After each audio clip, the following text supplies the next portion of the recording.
Iran has unleashed one of its most intense attacks yet. In what it calls Wave 66 of Operation Promised Truth 4, the Islamic Revolutionary Guard Corps confirms the use of multi-warhead ballistic missiles and heavy strike systems targeting Israel and US-linked assets across the region.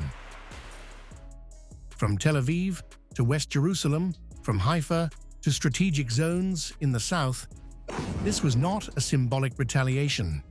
This was a coordinated, high-intensity strike campaign. Iran says the operation was carried out with a clear message: revenge for its fallen commanders, and a warning to what it calls the US-Israel war axis. The scale of weaponry used marks a dangerous escalation. Iran deployed a mix of solid and liquid fuel missiles, including Qadr, Khorramshahr, Shekan, Qiyam, and Zulfiqar systems, along with drones, many designed to carry multiple warheads, increasing their ability to overwhelm air defense systems. This is saturation warfare in action, designed not just to strike, but to penetrate and exhaust defensive shields.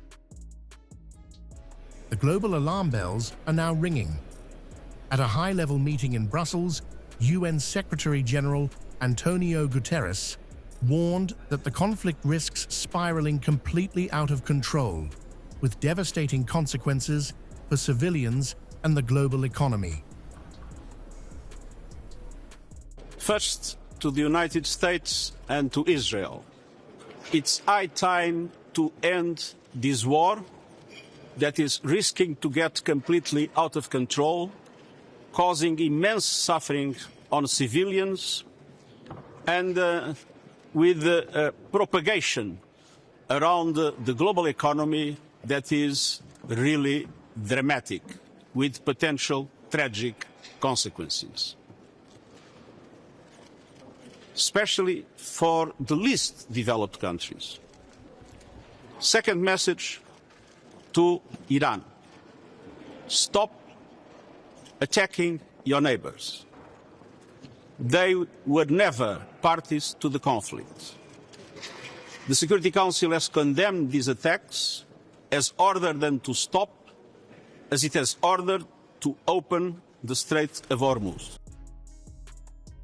Iran claims these precision systems successfully hit targets across multiple locations, including areas linked to US military presence in the region. On the ground, the impact is already visible.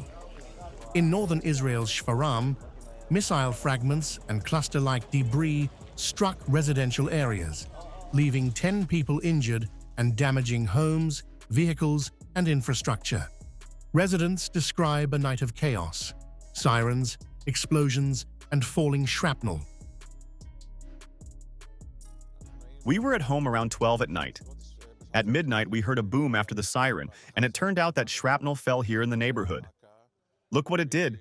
Look here. Cars, houses, windows collapsed, damage to cars, people suffering from shock.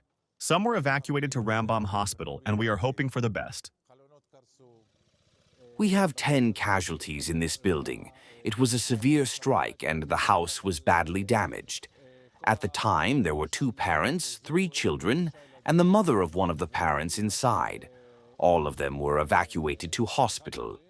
We still do not know their condition, but we are hoping for the best and expect an update shortly. There were also impacts at 3 other locations. 4 more residents were taken to hospital from those sites in relatively mild condition, and we are awaiting an update on their well-being. Iran, meanwhile, is amplifying the psychological dimension, claiming Israelis are now living a siren-to-siren life, confined to shelters for extended periods. At the same time, propaganda messages embedded in the attack, including stickers on missiles, frame the strikes as revenge for martyrs and a fight against what Iran calls the American Zionist regime. This is no longer just military escalation. This is ideological warfare, fused with precision strikes.